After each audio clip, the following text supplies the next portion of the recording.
del IPB a ITB. Esa es la principal tarea que se puso como objetivo, es decir, pasar del Instituto Provincial de la Vivienda a Instituto Provincial de Tu Vivienda, y quien se la puso por delante a esta tarea es el nuevo director del instituto, Omar Parisi. Omar Parisi estuvo acompañado en su asunción por el vicegobernador Carlos Ciurca, los ministros de Agroindustria, Infraestructura y Energía, el ministro de Desarrollo,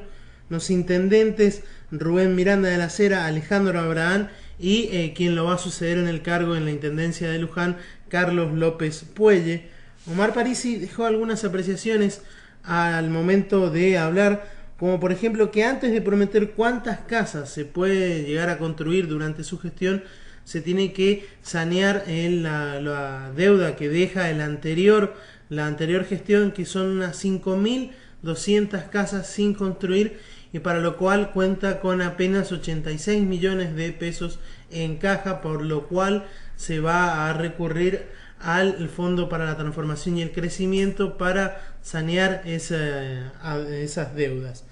Se puede, y a partir de eso se pueden evaluar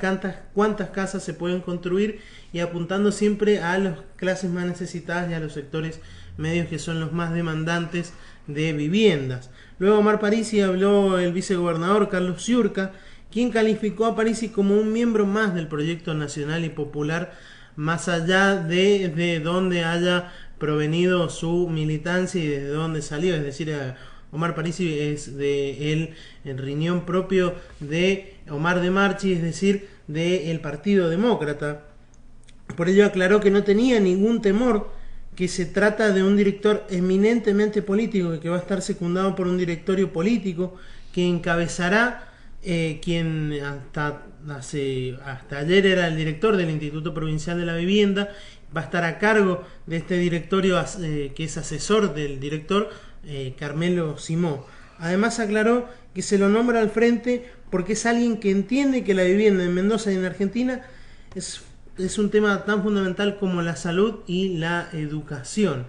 Pero un tema fundamental para la vivienda son los terrenos donde se van a hacer estas viviendas, y en la reunión que Carlos Ciurca mantuvo el día lunes con los legisladores nacionales por la provincia de Mendoza, uno de los temas que se trató fue el tema terrenos fiscales. Con eso hablábamos con Carlos Ciurca acerca de cómo es la importancia acerca de los terrenos fiscales. Escuchamos a Carlos Ciurca refiriéndose a este tema.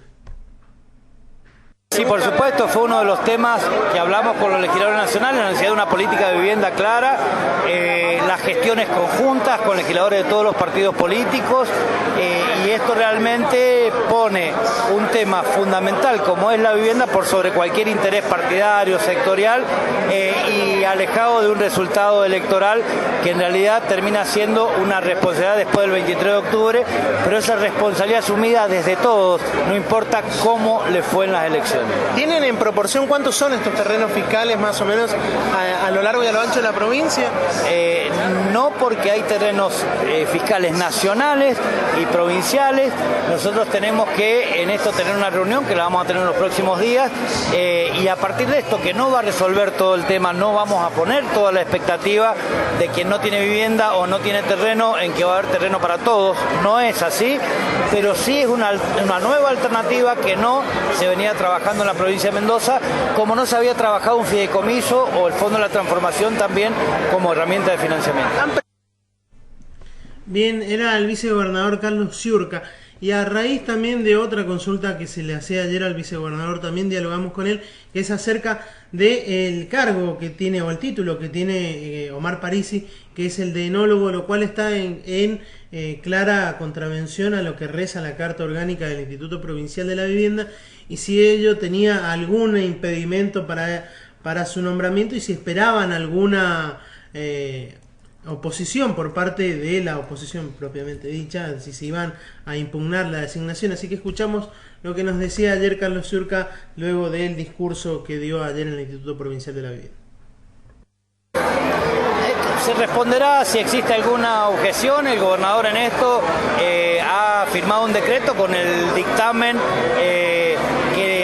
que a él le da la seguridad de haberlo hecho, obviamente, a partir de que habla de especialidades y no habla de título. En aquel momento, en la época de esta ley habían carreras que hoy no existían, por ejemplo.